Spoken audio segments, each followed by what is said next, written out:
So, ayun, meron na naman tayong solo travel. Punta tayo ng Vietnam ulit. Nakasalubong ko si Nakuliko Traveler.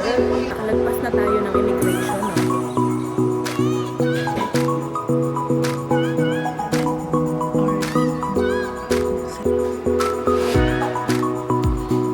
Ang bigat ng bag ko. Hirap na. Makapamahal tayo kapag ano. Kaya nag-avail na ako ng check-in.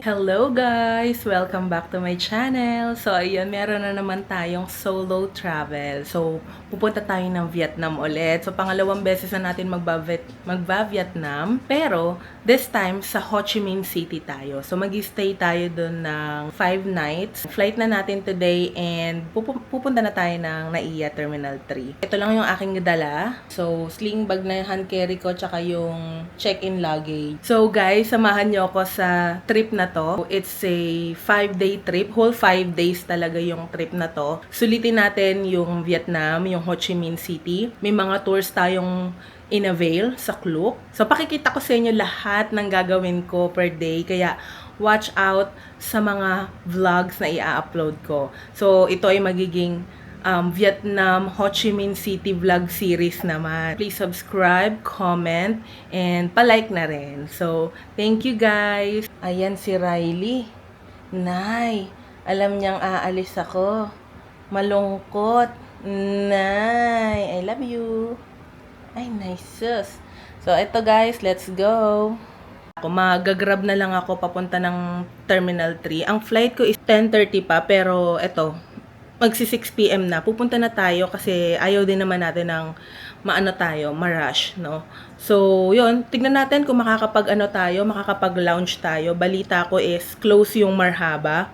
So, check natin yung A-Lounge this time. Sana makapasok tayo kasi 2 beses na ako nag-attempt sa A-Lounge, hindi ako makapasok. So, try natin this time kung makakapasok kasi daw laging puno, waiting, ganyan. So, ito inagahan ko na. Tignan natin. Update ko kayo. So, see you later sa airport.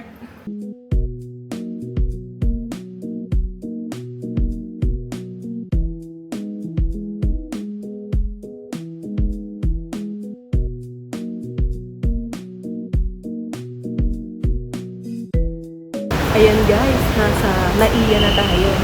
So, papasok na tayo ng airport. Ay, magbabayad muna pala tayo ng travel tax, no?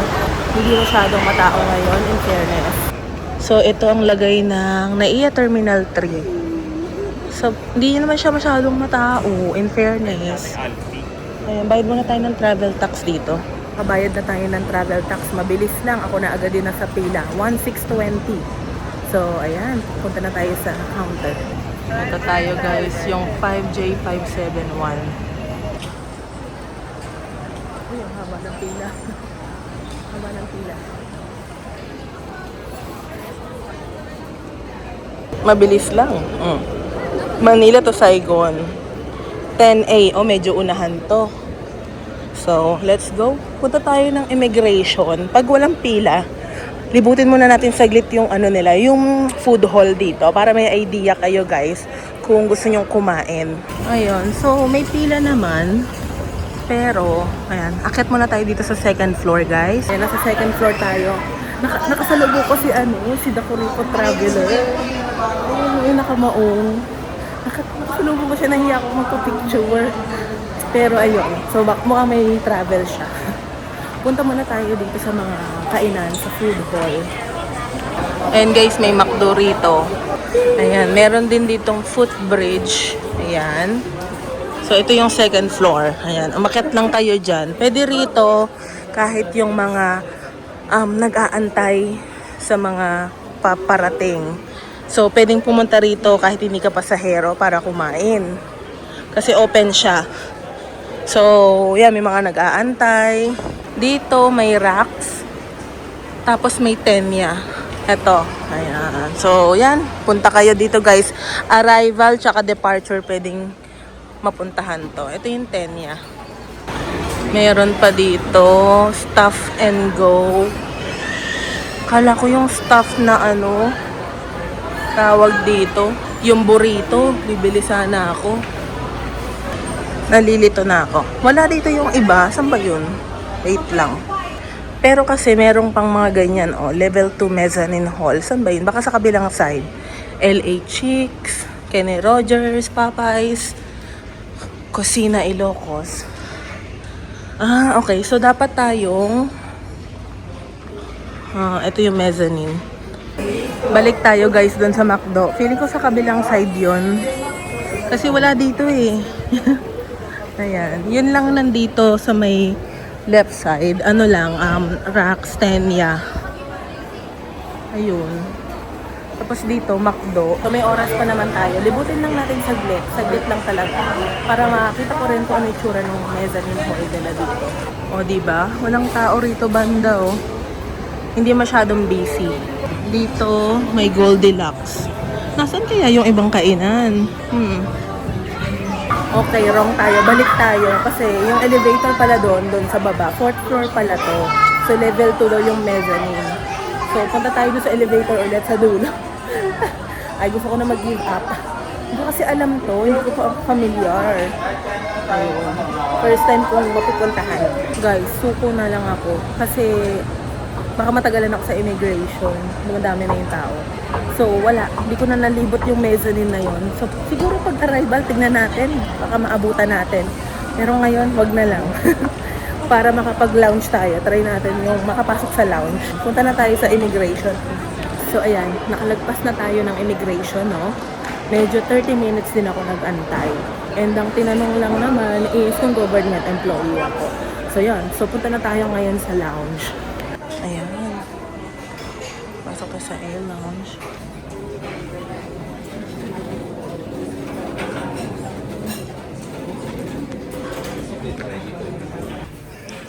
Ayan. Yung mga bread, cheese.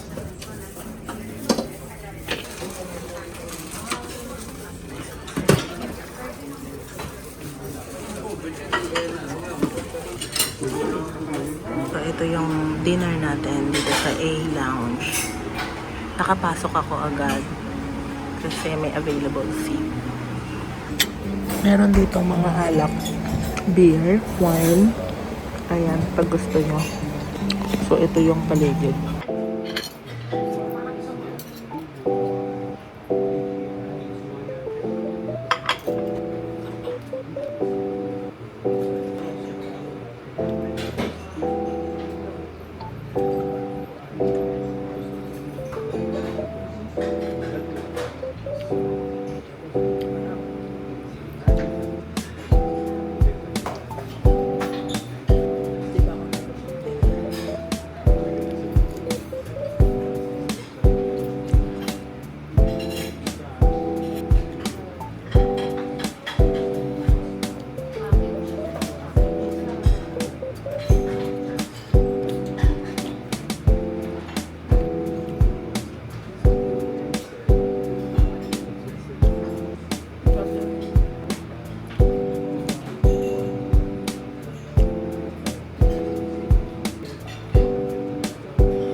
Guys, round 2.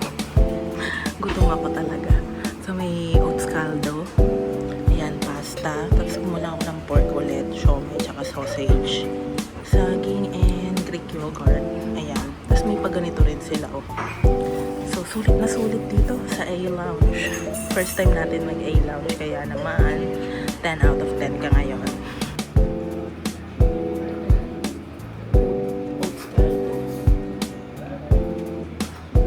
Second batch ko na to, guys. Pasta, siomai.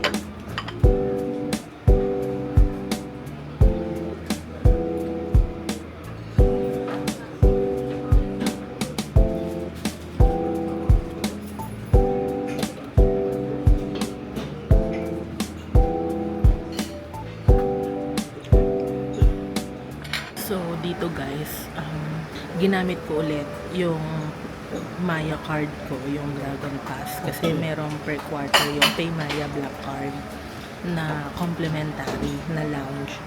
So, nagsara na pala yung temporarily yung Marhaba. So, tinry natin dito sa A Lounge, which is maganda siya. I think mas gusto ko yung ambience nito kaysa sa Marhaba. Pero both naman na food, pareho namang masarap. At may marami rin namang selection din kahit paano. And mamaya boarding natin ng 9:30 PM. So may oras pa tayo. Tambay lang tayo dito. Ito yung A Lounge. Ganyan siya. May mga alak din dito. Ayan. Feel free kumuha. Maganda yung ambience dito sa A Lounge. Gusto ko rin siya. Kasi nakadalawang try na ako dito before. Hindi ako nakakapasok kasi mahaba yung pila. So, swerte ko ngayon pagpasok ko is, or pagbigay ko ng boarding pass ko, okay naman na nakapasok na ako. At marami pang pwesto. Something new. No? First time ko rin dito matry. Mag one glass nga tayo. Nakuha tayo.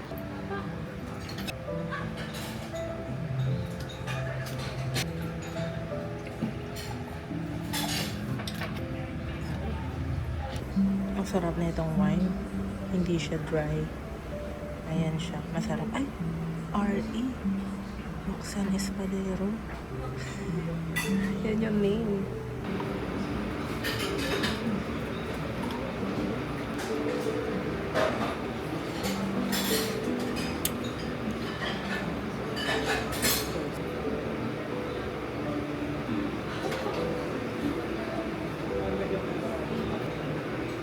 Ayan, punta na tayo sa boarding gate natin, no?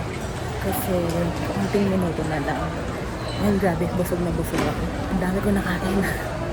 At medyo namumula ako kasi ininom ako ng wine. At inaantok na. Magandang experience ko dyan sa sa A Lounge. Nagustuhan ko dyan. Ang bigat ng bag ko. Kasi yung, dapat may hand carry ako na malitang maliit. Yun lang yung dala ko. Eh kaso, nag 8 kilos yun. Ayoko na mag-take risk. Ayoko na ng baka kasi mapuna tayo. Mahirap na. Mapapamahal tayo kapag ganun. Kaya nag-avail na ako ng check-in. Bago tong mga gates, meron na siyang enclosure. Ayan, may enclosure na siya. Dati wala tong sarado. Ay, wala tong ganyang glass. So, dito tayo. Gate 103. Bandang dulo lagi yon, guys. Hingality. Ito yung new shoes natin from Anta. Ayan. So far, masarap siya sa paa. Magaang. Lakas makaslim. Nakakaslim ng itsura. Tapos magaang siya. So, sana talaga hindi manakit ang paa natin dito. Pero so far, so good. Ang ganda niya. Gusto ko siya. Ayan. So, ang ginawa ko, yung maliit kong luggage, pinasok ko na lang sa malaking luggage kasi i-check-in ko na lang. Kaya, wala akong dalang luggage. Ito lang, yung shoulder bag ko. Pero ang bigat na niya. Ang dami kasing laman. Hindi masyadong matao ngayon.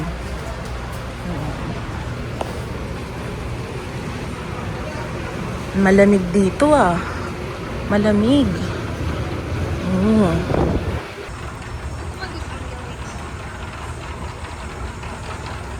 Dulo pala yung 103. Ang layo. Let's go, guys. Ayan. Boarding na. Ang bigat talaga ng pagkosap ng balikat ko.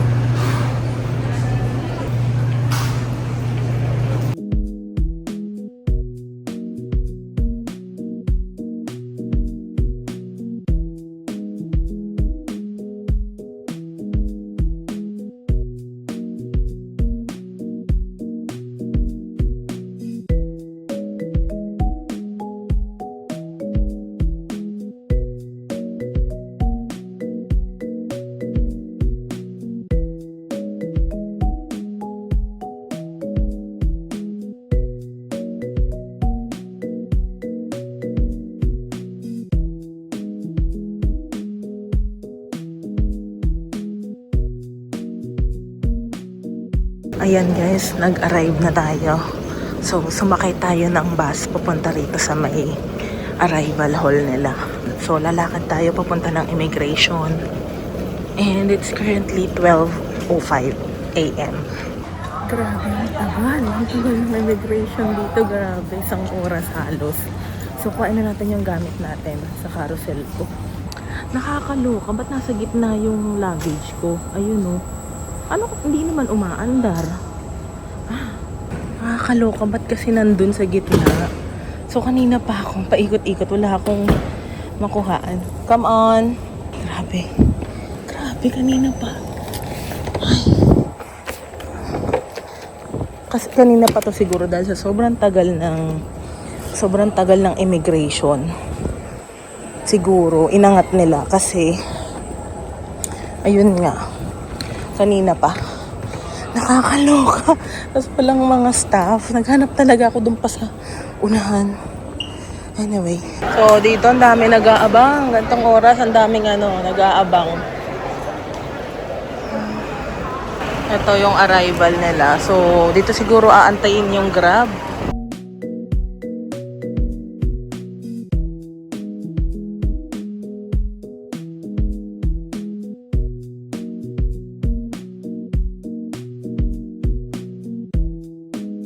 Yan, pagbaba nyo Central Market dito, pasok kayo sa street na to.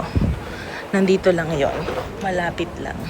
Hindi kasya ang sasakyan dito, hindi pumapasok. Pero motor siguro. Ayan, maraming mga kainan. Dito tayo mag-i-stay sa Saigon Amigo Hotel. Ito na pala, ayan o. Ayan, Saigon Amigo Hotel. Ayan. Okay, so meron, iniwan na yung susi. Open na open yung hotel, walang tao. Ito yung elevator. Tapos may CR, tapos may kitchen. Okay, 5th floor tayo. Ayan. Hanggang 7th floor sila. Haggard na. Ay, nagulat ako. Ay, nagulat ako. Ayan. So, nakuha natin yung susi. Sakto lang, pa isang tao. Ayan. So, malapit talaga siya sa Central Market.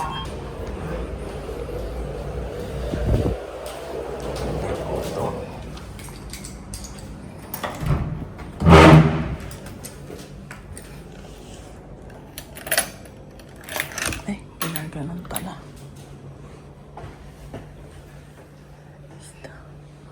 Okay, may aircon naman. So, ito yung room natin for 5 nights. May TV. Ito yung bed. May closet. Ayan. May CR. Oh, mahaba yung CR. Ayan. Okay naman. Hello guys! So, ayan, welcome back. So, ito nakapag-check-in na ako sa sa may hotel natin dito sa Saigon. So, ito ay ang Saigon Amigo Hotel. So, nasa less than 5,000 lang to for 5 nights, 'di ba? Sobrang mura. Ayan siya. Isang queen size siguro to na bed. And then may cabinet, may ref, may CR, and then may AC. Ayan, tapos ito na yung pinto. So, yun lang. Nakita ko sa baba yung yung susi, nandun lang sa counter, tapos may sulat ng name ko, tapos yung instruction. So, yun, tapos nandun na yung susi, kinuha ko na lang and dire-diretso na ako. And, ayun, siguro maki-clean up lang ako and papahinga. Mag-unpack ng gamit. And by the way, kwento ko lang, no, grabe yung yung immigration. Ang tagal. Hindi mo alam kung bakit sila matagal. Nagkamali pa ako ng pila kasi yung pinilahan ko, may flight din na kararating lang. International din yon. So, may mga visa pa or papers yung mga nakapila. So, tawag dito, chine-check. Kaya medyo natagalan. So, yun. Grabe. And then, yung luggage ko siguro sa sobrang tagal ko, nandun na siya sa sa gitna ng carousel, yung hindi na umiikot, nandun lang sa may platform. So, hindi ko siya makuha. Naghanap ako ng taong tutulong. Nasabi ko, nandun, na-stuck yung maleta ko sa gitna. So, kailangan nung hakbangan yung conveyor para makuha yun. So, yun, grabe. So, medyo nahirapan ako doon. Pero yun, nag-grab ako. Mga 30-minute ride lang nag-grab. And, 123,000 dong lang. Eh, buti na lang may cash ako natira from my last trip sa Vietnam.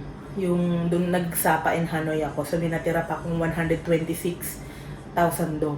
So, di ba? Saktong-sakto pambayad ng Grab. So, ayan. Bukas na tayo mag-withdraw paglabas natin. So, yun lang guys. And abangan nyo ang mga vlog na i-upload ko tungkol dito sa Ho Chi Minh City, sa Saigon. Dahil marami tayong gagawin. Kaya susulitin natin tong trip na to. Itong 5 whole day trip dito sa Ho Chi Minh. So, yun lang. Good night!